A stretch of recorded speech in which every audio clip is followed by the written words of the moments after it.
Welcome to Planet Ayurveda.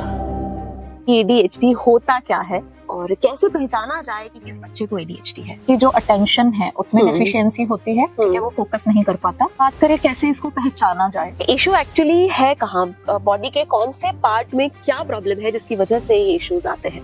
सो अगर हम specifically बात करें ADHD के लिए तो कुछ अपने सिम्टम्स बताएं, जैसे कि बच्चे बहुत ज्यादा एक्टिव होते हैं, क्या और चीजें हैं जिनसे पहचाना जाए। खुद डायग्नोज पेरेंट्स कर सकते हैं या किसी डॉक्टर की या किसी की हेल्प की जरूरत उन्हें पड़ेगी ये कंफर्म करने के लिए कि बच्चे को ADHD के लिए क्या क्या जरूरी कदम पेरेंट्स के लिए सबसे पहले उठाने की जरूरत है। क्या वो ऐसा करे जिनसे वो बच्चे का एक रूटीन सेट कर सके या बच्चे को नॉर्मल एक्टिविटीज में लेके। ऐसी बहुत सारी एक्सरसाइजेस जो हैं आपके जो थेरेपिस्ट हैं, है ना, वही बताएंगे आप। पेरेंट्स लेटर स्टेजेस में बच्चे जब 4-5 साल के 6 साल के हो जाते हैं और प्रॉपर खाना खाने लग जाते हैं, हेल्दी चीजें नहीं खाते, जंक फूड खाते हैं, चिप्स खाते हैं, तो ये सिखाया किसने। बात करें हर्ब्स की कि हमारे आयुर्वेद में मिराकुलस हर्ब्स हैं, वी ऑल नो, तो इनके लिए भी डेफिनेटली हर्ब्स होंगी जो बच्चे की ब्रेन डेवलपमेंट में हेल्प कर सकती है।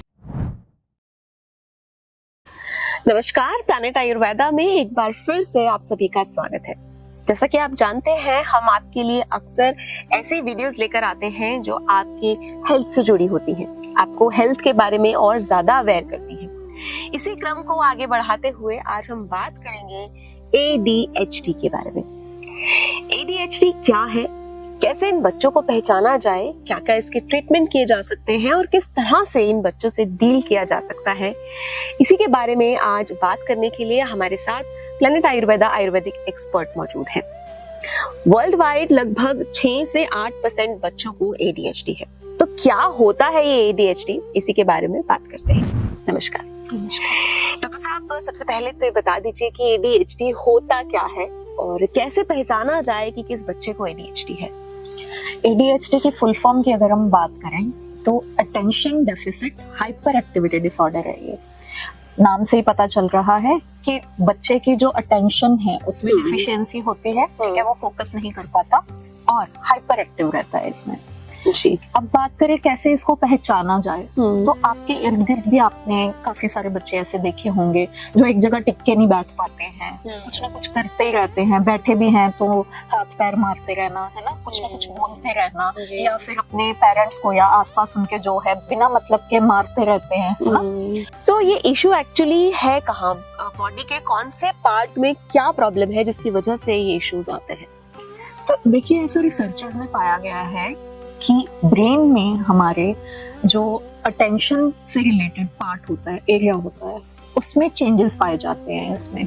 उसकी वजह से मतलब मेनली ये न्यूरो डेवलपमेंटल डिसऑर्डर है कि जैसे जैसे बच्चा ग्रो कर रहा है उसके जो ब्रेन की डेवलपमेंट हो रही है वो किस तरीके से हो रही है। तो इनमें कुछ अलग तरीके से ब्रेन की डेवलपमेंट होती है, ब्रेन के उस पार्ट की डेवलपमेंट होती है, उस वजह से ऐसे सिम्टम्स देखने को मिलते हैं। जी, जैसे कि आपने एक शब्द का इस्तेमाल किया, न्यूरो डेवलपमेंटल, अगर इसको आसान भाषा में समझना चाहें तो किस तरह से इसको एक्सप्लेन करेंगे। ठीक है, देखिए आपने सुना होगा बुजुर्गों से भी कि बच्चा जो अपने इर्द गिर्द, जब छोटा बच्चा होता है, अपने इर्द गिर्द जो चीजें देखता है उसमें वही चीजें उभर के आती हैं। जी। जो भी, चाहे वो लड़ाई झगड़ा देखेगा या पीसफुलनेस देख रहा है या अपने माँ बाप को बहुत अच्छे तरीके से अगर उसके माँ बाप रह रहे हैं वो चीजें देख रहे हैं, तो वो सब चीजें नोटिस करता है क्योंकि उसका ब्रेन उस टाइम पे डेवलप हो रहा होता है। तो वो सारे इन्वायरमेंट में जो चीजें हो रही होती हैं उनको वो कैच करता है। तो जिस तरीके से उसके इर्द गिर्द का एनवायरनमेंट रहेगा वो उन चीजों को ही कैच करेगा और उसका ब्रेन उसी तरीके से ही डेवलप करेगा। तो दैट्स व्हाई इसको न्यूरो डेवलपमेंटल डिसऑर्डर बोला है। जी, जैसे बोलते हैं, जैसा बच्चा सिखाने से नहीं, बताने से नहीं, जो देखता है वही सीखता है, ऑब्जर्व करता है, राइट। सो अपनी एक्टिविटीज को ऐसा रखें जैसा आप उस बच्चे में देखना चाहते हैं। बिल्कुल जी। सो अगर हम स्पेसिफिकली बात करें ADHD के लिए तो कुछ अपने सिम्टम्स बताए, जैसे कि बच्चे बहुत ज्यादा एक्टिव होते हैं, हाइपर एक्टिव होते हैं या बहुत जल्दी स्विच कर लेते हैं। तो इसके अलावा क्या और चीजें हैं जिनसे पहचाना जाए, या खुद डायग्नोज पेरेंट्स कर सकते हैं या किसी डॉक्टर की या किसी की हेल्प की जरूरत उन्हें पड़ेगी ये कंफर्म करने के लिए कि बच्चे को ADHD है। देखो इसके कुछ ग्रेडिंग्स भी होती हैं। अगर आप पीडियाट्रिशियन के पास लेके जाते हो बच्चे को, है ना, तो वो डायग्नोस करते हैं इस चीज को, मतलब एक स्टैम्प भी लगनी बाकी होती है। वैसे तो हम इन जो सिम्टम्स मैंने आपको बताए उससे आपको आइडिया हो जाएगा। बच्चा जो है वो ये भी, बच्चे के जो टीचर्स हैं वो भी ये कंप्लेंट करेंगे कि बच्चा जो है क्लास में टिक के नहीं बैठता है, कभी भी उठ के चल देता है, ठीक है, सारी क्लास को डिस्टर्ब करता है, कभी भी किसी को मारने लग जाता है बिना किसी बात के, और कुछ भी बात करता है, ठीक है। तो अगर आपको ऐसे, जैसे मैं पेरेंट्स को बोलना चाहूंगी कि अगर आपको ऐसा अपने बच्चों में दिखता है ना, तो आप डेफिनेटली जो है वो जाइए पीडियाट्रिशियन के पास और उसे कंफर्म करें, ताकि उसको जल्दी से जो है वो रिवर्स किया जाए उस चीज को। जी, क्योंकि जितना इंक्रीज होती चली जाएगी वो चीज और उतना डिफिकल्ट होगा हमें उसे नॉर्मल करना। जी, ऑल्दो जो भी आपने चीजें बताई ये बहुत ज्यादा एबनॉर्मल नहीं है, थोड़ी अलग है जिसे हम बोल सकते हैं। तो इन्हीं चीजों को हमें सिंक में लाना है, बैलेंस में लाना है, ताकि जहां जरूरत हो वहीं बोले, जब जिस काम को करने की, उठ के जाने की जरूरत हो तभी जाए, थोड़ा सिंक में आ जाए। तो इसके लिए क्या क्या जरूरी कदम पेरेंट्स के लिए सबसे पहले उठाने की जरूरत है? क्या वो ऐसा करें जिनसे वो बच्चे का एक रूटीन सेट कर सके या बच्चे को नॉर्मल एक्टिविटीज में लेके आ सके? इसके लिए देखो स्पेशल सेंटर्स बने हुए हैं। मेन इसके लिए रहता है बिहेवियरल थेरेपीज। उसी के थ्रू जो है वो जो उधर थेरेपिस्ट होते हैं वो ये चीज पे काम करते हैं और वो पेरेंट्स को भी सिखाते हैं ऐसा करना। उसमें सबसे पहले चीज होती है कि रूल्स बनाए जाते हैं, कुछ बच्चे को सिखाया जाता है, डायरेक्शन दी जाती है कि जैसे मान लीजिए तुम्हें ये होमवर्क कितने टाइम में कंप्लीट करना है ना, क्योंकि बच्चा इसमें फोकस नहीं कर पाता, कंसंट्रेट नहीं कर पाता, तो इधर उधर भागता है, तो वो काम में देरी होती है। तो अब उस रूल को तो हमने बना दिया, उसके बाद उसको हमने कंप्लीट कैसे करवाना है। तो बच्चे को हमने ये बोलना है तू कंप्लीट करेगा होमवर्क तो तुझे उसके लिए रिवॉर्ड मिलेगा। अब उस रिवॉर्ड को कैसे चूज करना है, उसके लिए उसकी फेवरेट एक्टिविटी उसको बोलो कि तुझे रिवॉर्ड में हम या तो कुछ भी उसे जो पसंद है हम तुम्हें वो देंगे। लेट्स से उसे घूमना पसंद है तो उसे घूमने ले जाओगे, कुछ खाना पसंद है उसे वो दोगे। तो छोटे छोटे रिवॉर्ड्स भी आप रख सकते हो, इवन दो अप्रिसिएशन भी अप्रिशिएट कर सकते हो। आई एम श्योर इसमें मोबाइल और स्क्रीन टाइम नहीं इंक्लूड करना। तो यहाँ पे आपने स्क्रीन टाइम की भी बात करें, इसके बारे में भी हम आगे बात करेंगे। इट्स वेरी इंपॉर्टेंट फैक्टर, ठीक है। अभी हम बिहेवियरल थेरेपीज पे आते हैं। तो फर्स्ट ऑफ ऑल जो है वो आपने एक रूल बनाया, देन आपने रिवॉर्ड सिलेक्ट करा। उसके बाद अब अगर उस बच्चे ने काम कंप्लीट नहीं करा तो उसके कुछ कॉन्सिक्वेंसेस भी रखो। कॉन्सिक्वेंसेस विल बी जो आपने रिवॉर्ड रखा है, क्योंकि इसकी फेवरेट एक्टिविटी होती है जो कि आपने करने देनी है, तो आप उसको बोलो कि आज तुझे ये चीज नहीं मिलेगी, ठीक है। इससे बच्चे को जो है वो धीरे धीरे करके उसको ये होगा कि हाँ मेरे को मेरी फेवरेट एक्टिविटी नहीं करने दे रहे हैं, तो बच्चा उस रूल को फॉलो करना शुरू कर देगा। सेम चीज थेरेपिस्ट पेरेंट्स को भी सिखाते हैं। पेरेंट्स भी घर पे ये चीजें रिपीट करते हैं ताकि उसका जो टाइम पीरियड है उस एक्टिविटी का जो हम कर रहे हैं, ठीक है, वो लॉन्ग हो जाए और वो बच्चा जो है वो जल्दी से उस चीज को अडॉप्ट करे। जी, और ये एक्टिविटी आई थिंक कुछ भी हो सकती है, जैसे आपने होमवर्क की बात की तो ये खाने के लिए, ईटिंग टाइम के लिए भी यूज की जा सकती है, प्लेइंग टाइम के लिए भी यूज की जा सकती है, किसी चीज के लिए भी आपने बस उसके लिए कुछ एक टाइम पीरियड जो है वो सेट करना है कि इतने टाइम में तेरे को ये चीज करनी है। या फिर किसी से अच्छे से बात करना, आप ये भी बोल सकते हो, है ना, विश करना बोल सकते हो, कोई भी चीज आ सकती है इसमें। Got it. मेनली उसका बिहेवियर, है ना। तो ये चीज से जो है वो काफी जो है वो डेवलपमेंट जो उसकी ब्रेन की है वो इम्प्रूव होती है, कंसंट्रेशन पावर इम्प्रूव होती है, जी, ठीक है, और हाइपर एक्टिविटी भी कम होती है। और नेक्स्ट है कुछ ब्रेन एक्सरसाइजेस जो अटेंशन और फोकस और हाइपर एक्टिविटी में काम आएंगी, ठीक है। एक तो है कि आपको थंब को अपनी सारी फिंगर्स पे टच करना है, ठीक है, इस तरीके से, ठीक है। Okay, let me try also. Yes, nice, okay जी। इसमें आप देख पा रही होंगी कि थोड़ा हमारा भी फोकस जा रहा है, राइट, ठीक है। तो एक ये एक्सरसाइज होगी और दूसरा है कि इस तरीके से आपको जो है ज्वाइन करना है अपने थंब और इंडेक्स फिंगर को, और फिर आपको एक लैडर की तरह इसको ऊपर लेके जाना है इस तरीके से। ओके, लाइक एल शेप बनाना है दोनों हैंड से और ज्वाइन करना है, right? Yes, okay, alright, yes, nice, interesting. जी, इसमें भी काफी अटेंशन देना पड़ रहा है, फोकस जा रहा है, राइट।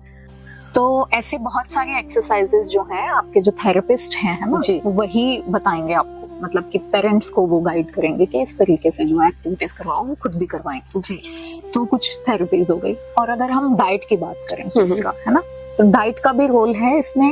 नरिशिंग डाइट दो आप, ठीक है। सबसे बेस्ट जो है वो घी को माना गया है, तो गाय का घी, जो हमारी देसी गाय होती है उसका घी, ठीक है। तो वो जरूर आप बच्चे की डाइट में इंक्लूड करो, क्योंकि अगर आप बचपन से उसको आदत में डालोगे तो बड़े होके वो, अगर वो 1 साल का, 1.5 साल का या 2 साल का हो चुका है, तो उसको उसका टेस्ट आई गेस में भी शायद अच्छा नहीं लगे। तो आप उसको बचपन से ही आदत डालो। आपने भी देखा होगा इर्द गिर्द बच्चों को घी नहीं खाते हैं, घी खाना पसंद नहीं करते हैं, but that is also a complete food. Milk को भी बोला गया है, तो मिल्क भी आप उसको दो, जी, ठीक है। तो जितनी भी नरिशिंग डाइट है वो आपने इंक्लूड करनी है, और वातवर्धक डाइट जो है वो आपने अवॉइड करनी है, जी, ठीक है। क्योंकि इसमें क्या है, ब्रेन जो है वो हाइपर एक्टिव है, तो वो एज पर आयुर्वेदा वात दोष की वजह से ही है, ठीक है। तो हमने उसको काम करना है, ठीक है। तो जितने भी ये पैकेज्ड, प्रोसेस्ड या बासी खाना है, स्टेल फूड है ना, ये आपने बच्चे को बिल्कुल नहीं देना। आप उसको सब चीजें फ्रेशली प्रिपेयर्ड दो, ठीक है। तो इससे जो है बच्चे का ब्रेन डेवलपमेंट अच्छा रहेगा। और डिफरेंट वैरायटीज की चीजें दो, नट्स दो, उसमें नट्स इंक्लूड करो, ग्रीन वेजिटेबल्स इंक्लूड करो। बच्चे आजकल दालें भी नहीं खा रहे हैं, है ना। तो हर एक तरीके की, चाहे वो प्रोटीन है, चाहे वो हेल्दी फैट है, चाहे वो कार्बोहाइड्रेट है, तीनों की क्वांटिटी जो है वो फूड में रहनी चाहिए। जी, जैसे कि आपने बताया कि बच्चे को आदत डालनी है, और ये काम पेरेंट्स का ही है, वही बच्चे को अच्छी डाइट के लिए मोटिवेट करेंगे। क्योंकि बहुत बार हम ऐसा देखते हैं कि पेरेंट्स लेटर स्टेजेस में, बच्चे जब 4-5 साल के, 6 साल के हो जाते हैं और प्रॉपर खाना खाने लग जाते हैं, तो पेरेंट्स बोलते हैं कि, कंप्लेन करते हैं कि हेल्दी चीजें नहीं खाते, जंक फूड खाते हैं, चिप्स खाते हैं। तो ये सिखाया किसने है, उनको इंट्रोड्यूस किसने कराया है इन सब चीजों से? हमने। और मुझे याद है हम टेस्टिमोनियल शूट कर रहे थे, बच्चा जो था वो आईटीपी से रिकवर हुआ था। तो मैंने उस बच्चे से पूछा कि आपका फेवरेट फूड क्या है, तो उसका आंसर सुन के मुझे इतना अच्छा लगा, और शायद लाइफ में पहली बार मैंने वो आंसर सुना होगा। मैंने उस वक्त भी उसे बहुत अप्रिशिएट किया। बच्चे का आंसर था कि मेरा फेवरेट फूड है दाल और रोटी। वाओ।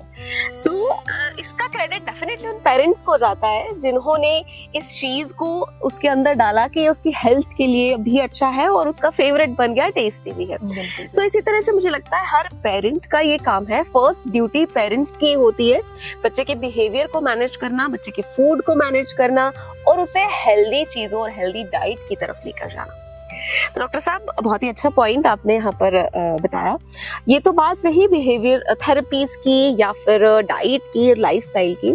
अगर हम बात करें हर्ब्स की, कि हमारे आयुर्वेद में मिराकुलस हर्ब्स हैं, वी ऑल नो, तो इनके लिए भी डेफिनेटली हर्ब्स होंगी जो बच्चे के ब्रेन डेवलपमेंट में हेल्प कर सकती है। तो प्लीज वो भी जरूर बताइए हमें, क्या हर्ब्स हैं जो इन बच्चों को हेल्प कर सकती हैं। और अगर ADHD हमें पता लग गया कि बच्चे को ADHD है, तो ये हर्ब्स हम उनको बिना झिझक दे सके।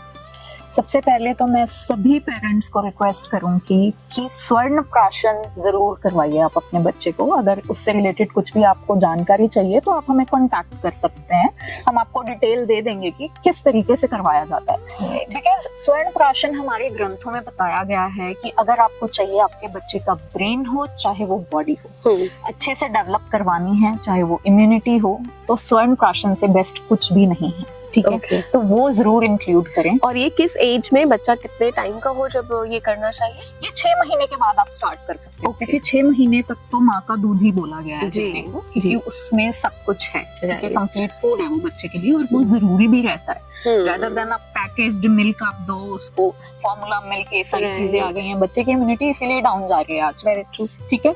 तो आप इसको 10 साल या 16 साल तक भी आप कंटिन्यू कर सकते हो इसको, ठीक है। तो इसका डेली बेसिस पे भी यूज होता है, और मंथली जो है एक पुष्य नक्षत्र होता है, हर एक महीने में कुछ टाइम पीरियड होता है, पुष्य नक्षत्र उसको बोलते हैं। तो उस टाइम पीरियड में अगर आप इसको देते हो, इसकी एफिकेसी और भी ज्यादा अच्छी होगी, ठीक है। तो ये हो गया। और उसके बाद आप नॉर्मल जो मेद्य हर्ब्स हैं हमारी, ब्रह्मी हो गया, गोटुकोला, शंख पुष्पी, गिलोय, यष्टि मधु, है ना, ये सारे हर्ब्स जो हैं वो आप दे सकते हो। हमारे पास मेद्य रसायन करके भी है, लेकिन वो बहुत ही कम क्वांटिटी में बच्चे को देना होता है, तो उसके लिए भी आप काइंडली कंसल्ट जरूर करें देने से पहले। राइट, ठीक है। बाकी ब्रह्मी बटी आप दे सकते हो और विंद आसव भी आप दे सकते हो, जो बच्चे की इम्यूनिटी में भी हेल्प करता है और साथ के साथ बच्चे की ओवरऑल ग्रोथ पे भी एक्ट करता है। राइट, ठीक है। तो ये सारे हर्ब्स और काम इजी कैप्सूल्स हैं हमारे पास, उसमें भी ब्रह्मी, अश्वगंधा और तगर एक बहुत अच्छी जड़ी बूटी है जो कामिंग रहती है माइंड के लिए, इसका कॉम्बिनेशन है। तो ये कैप्सूल भी दिया जा सकता है, जैसे एक कैप्सूल आप ओपन करके और न्यूरोप्लान सिरप में मिक्स करके दे दो। Okay, it's a wonderful syrup by Planet Ayurveda, जिसमें सारी की सारी नरवाइन हर्ब्स डाली गई हैं, तो आप ये भी दे सकते हैं जी। बाकी मैं यही बोलूंगी कि अगर आपको लगता है कि बहुत ज्यादा प्रॉब्लम है बच्चे को, he or she needs behavioral therapy या सारी चीजें डाइट का या लाइफस्टाइल का या हर्ब्स का आपको अगर पता करना है अपने बच्चे के अकॉर्डिंग पर्टिकुलरली, तो आप कंसल्ट जरूर करें एक बार। वेरी ट्रू, क्योंकि बच्चे में कंडीशन कहाँ तक पहुंच चुकी है, आपने कब डायग्नोस किया, बच्चे की एज क्या है, ये सारी चीजें मैटर करती हैं। सो इन हर्ब्स को यूज करने से पहले प्लीज आप कॉल कर सकते हैं हमारे दिए गए नंबर पे और डॉक्टर साहब से जानकारी प्राप्त कर सकते हैं। सो डॉक्टर साहब, ये तो रही हर्ब्स की बात। आपने जैसे इन द बिगिनिंग आपने बताया था कि ये न्यूरल डेवलपमेंटल चेंजेस है, तो ये इसकी शुरुआत कब होती है, कब ये चेंजेस आने शुरू होते हैं ब्रेन में, या क्या कारण रहता है पर्टिकुलरली, और किस टाइम पे ये चेंजेस आते हैं कि बच्चा जो है वो ADHD के साथ बड़ा होने लगता है? तो फर्स्ट ऑफ ऑल तो जिस टाइम पे बच्चा गर्भ में रहता है, मतलब फीमेल जब कंसीव कर लेती है, तो व्हेन ब्रेन स्टार्ट्स डेवलपिंग, तो अगर मदर जो है वो बहुत ज्यादा बुरे इन्वायरमेंट में रह रही है, वहाँ स्ट्रेस बहुत ज्यादा है, चीखना चिल्लाना है ना, ये सारी चीजें रहती हैं कुछ मदर्स के लाइफ में जिस टाइम पे वो प्रेग्नेंट होती हैं जी, वो चीज का बच्चे के ऊपर बहुत बुरा असर रहता है। ऐसा बोला भी जाता है कि उस टाइम पे आप पीसफुल रहो, पाठ पूजा करो, है ना, ताकि आपका बच्चा जो है उसका ब्रेन अच्छा डेवलप हो, उस पर बुरा असर नहीं जाए। क्या आप खा रही हैं उसका भी असर रहता है बच्चे पे, है ना।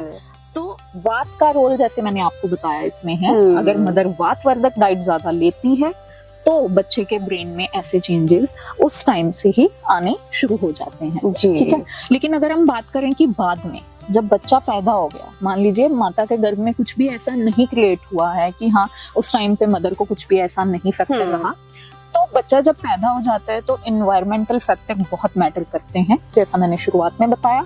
इसमें स्क्रीन टाइम, जैसे मैंने आपको बोला था कि हम बाद में बात करेंगे इस पे, क्योंकि ये बहुत मेन फैक्टर है। आजकल के ही बच्चों में क्यों ऐसा पाया जाता है ज्यादा, पहले के जमाने में ऐसा कुछ नहीं होता था। रीजन तब टीवी या स्क्रीन टाइम, फोन, मोबाइल, आजकल तो छोटे छोटे बच्चों के अपने अलग से फोन होते हैं, राइट, एक भी मिनट फोन के बिना नहीं रहते हैं, अपने मदर फादर को अब्यूज करना शुरू कर देते हैं या मारना शुरू कर देते हैं अगर उनको फोन नहीं दिया जाता है, राइट। और इवन दो अब आजकल जो है वो सिंगल फैमिलीज, न्यूक्लियर फैमिलीज हो चुकी हैं, तो मदर ने अगर काम करना है फोन का लालच देके काम करती है ना, तो दैट इज वेरी बैड, है ना, राइट। उससे क्या रहता है, बच्चा जब अपने सामने चीजें बहुत एकदम से, फोन में क्या होता है, भाग रही हैं चीजें, ब्राइट कलर्स आ रहे हैं, फैसिनेटिंग सा लगता है सब, ठीक है, और सब कुछ एक्टिव रहता है उसमें, तो उस चीज से बच्चे के ब्रेन में वैसी ही डेवलपमेंट आती है। तो इसलिए आई रिक्वेस्ट कि अपने बच्चों को बचपन से आप जैसी आदत डालोगे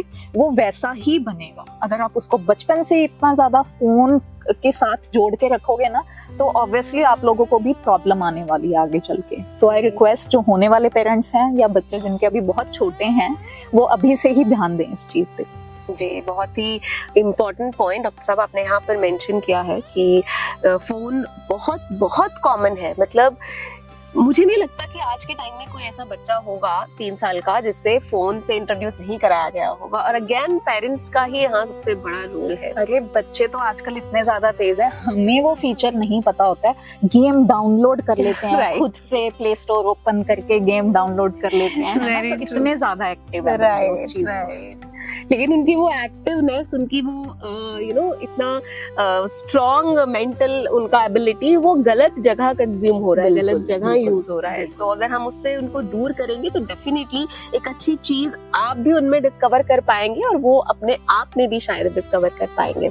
सो this is a big no, avoid screen time, avoid mobiles and all the gadgets, जितना हो सके उनको दूर रखें। आई रिक्वेस्ट कि इसकी जगह पेरेंट्स ये कर सकते हैं, अपने बच्चे को सोशलाइज करो जितना ज्यादा हो सके, ताकि वो नेचर से चीजों को सीखे, बिल्कुल, ना कि फेक, जो फोन की दुनिया है वो फेक दुनिया है ना। तो जो नेचर ने चीजें बनाई हैं, नेचुरल साउंड्स हैं, नेचुरल लाइट है जो, या फिर नेचर में कोई चीज ऐसे तो नहीं चल रही है कि बहुत तेजी से हम लोग भाग रहे हैं कभी इधर कभी उधर, ऐसा कुछ नहीं है ना। एक पेस है लाइफ, राइट। तो वो अगर वो सारी चीजें देखेगा, वो चीजें उसके अंदर खुद से डेवलप होंगी। लेकिन अगर फोन में जो दुनिया भाग रही है उसको देखेगा, ऑब्वियसली बच्चा वही चीज सीखेगा। जी हाँ जी।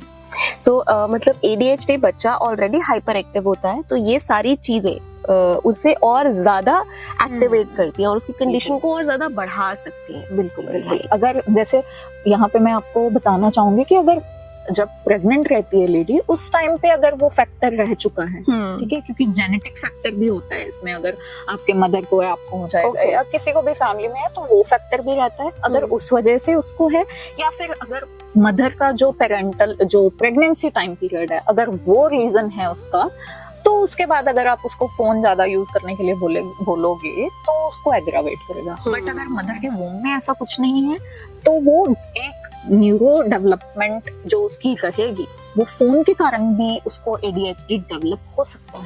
तो डॉक्टर साहब, जितना मैं समझ पाई हूँ, कोई बहुत बड़ी ऐसे ये समस्या नहीं है जिसको ठीक नहीं किया जा सके, या जिसको मैनेज नहीं किया जा सके, या जिसका समाधान नहीं निकाला जा सके। सो ये कुछ चीजें हैं जो इन चीजों से, थेरेपी से, हर्ब से आप ठीक कर सकते हैं, आप मैनेज कर सकते हैं। लेकिन डॉक्टर साहब, मैं जानना चाहूंगी, कहते हैं हर बच्चा खास होता है, सब में कुछ ना कुछ स्पेशल चीज होती है, तो क्या इन बच्चों में भी कुछ ऐसी कुछ एक्स्ट्रा चीज है जो शायद हम भी इनसे सीख सकते हैं, या जो इन्हें और ज्यादा स्पेशल बनाती है? बच्चे में बहुत ज्यादा एनर्जी है ना। हमें पता चल गया कि बच्चा जो है वो बहुत ज्यादा एक्टिव है, तो क्यों ना हम उसकी जो एक्टिवनेस है वो किसी ऐसी जगह पे लगाएं जिसमें वो काम भी है, चाहे वो स्पोर्ट्स हो गया है ना, आप उसमें डालो बच्चे को आर्ट एंड क्राफ्ट में डालो, चीजों को देख के ड्रॉ कर रहा है वो। तो बहुत सारे आर्टिस्ट, बहुत सारे स्पोर्ट्स पर्सन हैं ऐसे कि जिनको ADHD था, लेकिन आज वो बहुत ज्यादा ग्रो कर चुके हैं अपने लाइफ में। ड्यू टू दैट ओनली उन्होंने अपनी जो एनर्जी है वो वहाँ यूटिलाइज करी। That is the reason. अभी पीछे जैसे आलिया भट्ट ने भी डिस्क्लोज किया है कि उनको भी ADHD था, राइट। तो उनमें हमें तो कुछ अबनॉर्मल नहीं लग रहा है, राइट, है ना। कितनी अच्छी एक्ट्रेस है वो। तो अपने आपको देखना है कि आपका बच्चा किस एक्टिविटी में अच्छा है, और उसको उसी एक्टिविटी में जो है आप टाइम दो, उसको सिखाने भेजो कहीं पे। आपको लगता है फुटबॉल अच्छा खेलता है, क्रिकेट अच्छा खेलता है, ड्राइंग अच्छी करता है ना, किसी भी गेम में अच्छा है, तो आप उसका इंटरेस्ट और उसकी एक्टिवनेस उसी में ही यूज करो, ताकि आगे चल के उसका फ्यूचर उस चीज में ब्राइटन रहे। हाँ जी। तो बहुत बहुत शुक्रिया डॉक्टर साहब, बहुत ही बेहतरीन जानकारी मुझे लगता है आज हमें ADHD के बारे में जानने को मिली है, और किस तरह से इसको ठीक किया जा सकता है, ट्रीट किया जा सकता है, ये भी आपने बहुत ही बखूबी समझाया। तो बहुत बहुत धन्यवाद इसके लिए। और आप भी अगर आप ऐसा महसूस करते हैं या आपको पता चलता है, कंफर्म होता है कि आपके बच्चे में ADHD है, तो इसे एक ब्लेसिंग की तरह लीजिए, इसे एक एडवांटेज बनाइए अपने बच्चे के लिए, उसे एक प्रॉपर डायरेक्शन दीजिए ताकि वो अपना करियर सेट कर सकें, अपने आप को और ज्यादा रूल्स एंड रेगुलेशंस के साथ चला सके, अच्छी डाइट ले सके, और साथ ही अपना नाम बना सके। कोई भी जानकारी आपको चाहिए ADHD से रिलेटेड, तो आप दिए गए नंबर पे कॉल कर सकते हैं, आप कंसल्टेशन भी बुक करा सकते हैं, आप क्लिनिक विजिट भी कर सकते हैं, बहुत सारे ऑप्शंस हैं आपके पास। इस वीडियो को शेयर जरूर कीजिए ताकि आप भी किसी के लाइफ में पॉजिटिविटी ला सके।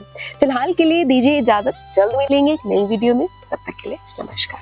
www.planetayurveda.com पर जाएं और वहाँ पे हमारे जो कंसल्टेंट्स हैं, पूरे वर्ल्ड से हमारे पास पेशेंट्स जो है कंसल्ट करते हैं आयुर्वेद के रिलेटेड। हमारे MD आयुर्वेदा डॉक्टर्स हैं जो कि व्हाट्सएप वीडियो कंसल्टेशन के थ्रू आपको कंसल्टेशन देते हैं, और आप ऑनलाइन अपॉइंटमेंट बुक कर सकते हैं, और अपने जो फ्रेंड्स हैं, जो फैमिली के लोग हैं, उनको आप बता सकते हैं। लिवर, किडनी, लंग्स, स्किन, दिल, पेट, घुटने, सिर, पैर या बॉडी के किसी भी पार्ट से जुड़ी हो कोई भी समस्या, अभी कॉल या व्हाट्सएप करें और घर बैठे समाधान पाएं 6209123456 पर। हाँ जी, अब सब बीमारियों का इलाज है बहुत आसान। आपकी सेहत से जुड़ी हर समस्या का समाधान मिल रहा है घर बैठे। अब आप दुनिया के किसी भी कोने से टॉप प्लैनेट आयुर्वेदा एक्सपर्ट से ऑनलाइन बात करें, परामर्श लें और दवा की भी करवाएं होम डिलीवरी। हेल्थ प्रॉब्लम्स कोई भी हो, सोल्यूशन सिर्फ एक, www.planetayurveda.com। पूरे प्लैनेट की सेहत का नंबर 1 साथी।